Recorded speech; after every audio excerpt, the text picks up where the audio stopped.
it feels to you like you need to identify the problem. You need to explain it a little more fully, really explain it fully, because you have this desire. You know something's off, that you haven't yet gotten what you want. You know something's off with that. So you're trying to explain it so that somebody can tell you what you're doing wrong. And it isn't about doing something wrong. It's about not doing the only thing that lets it in. And what lets it in always feels good. So you know that any conversation you're having, any focus that you're giving that makes you feel lonely or disappointed or impatient is on the wrong track. So whenever that happens, don't do that. Change the subject somehow. And that's what you've been doing a lot of. That's why it feels to you like maybe you don't want it as much as you once did. But you know why you think that? Because most of you, we love you so much, but hear this and feel this. Most of you think that when you're feeling angst about something, that's when you're focused upon your desire. Because that's what focusing on your desire feels like to most of you. Mm-hmm. It feels like angst, and then it feels normal. So then when you meditate and you do those things that makes the angst go away, you think, oh, I must not want it anymore. No, you're finally allowing it. Because most people think that they have to struggle and strain. There's no pain without gain, is what humans tell one another. And that's a big flawed premise. There's no gain with pain. The pain put a lot of gain over there. You're just not going to get any of it until you stop focusing on the pain.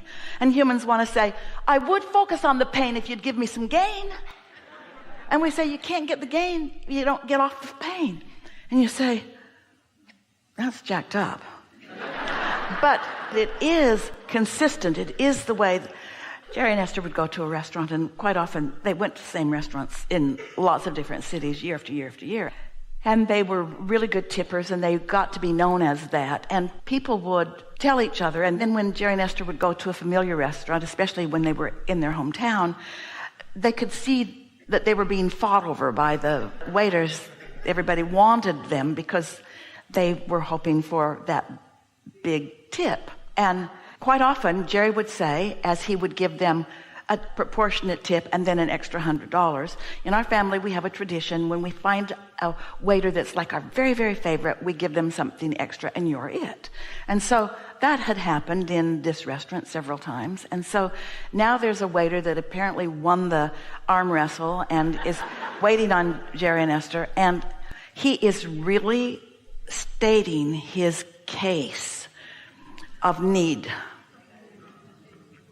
Haven't had a good lover in a long, long, long time. No, that was your case. Is expressing that to Jerry and Esther. And so they enjoyed the meal. They got good service. They didn't have much conversation because they weren't a match. They weren't a match. They weren't a match. They weren't a match, because he still believes in pleading and pointing out, in trying to elicit someone to save him rather than being a vibrational match to what he wants. And so Jerry gave him a 20% tip and didn't offer the other. And Jerry said to Esther when he walked away, he doesn't get how it works, does he? Most people don't get how it works. Most people think that there's someone that holds the pie, and that if you plead a needy enough case, that some arbitrator that is splitting the pie up with some sort of rationale will give you the slice of pie that you need. But law of attraction matches things.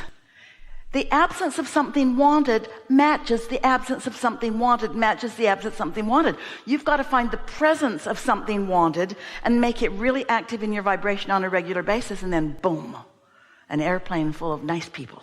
Or lovers, wouldn't that be something?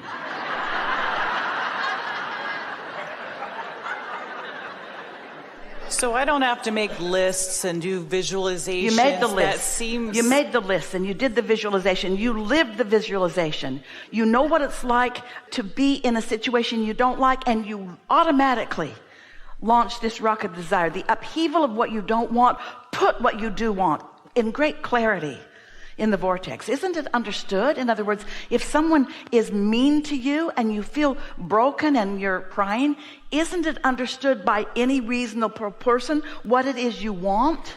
Kindness and love and harmony and matching and more and more and more. And so it's over there, and your inner being's all over it, and the law of attraction is too. What are you going to do now to match that instead of the absence of it? I just want to have fun. That's what. Yeah. I don't want to worry about it or think about it. I just want to have fun. We know that, but you got to practice that, because your tendency is to worry about it. Your habit is to worry about it and to discuss it with other people. And I like to be productive. Well, when you discover the leverage of aligning with this vortexual energy, that's the energy that creates worlds, and you have access to it flowing right through you toward whatever you want.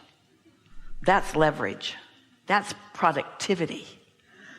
But it's productivity because you're a vibrational match. It's not productivity because you're trying to fix something that's broken. You can't get to where you want to be by trying to rub out its opposite. Rubbing out its opposite just holds you over there with its opposite. Yeah. Yeah. We know you heard.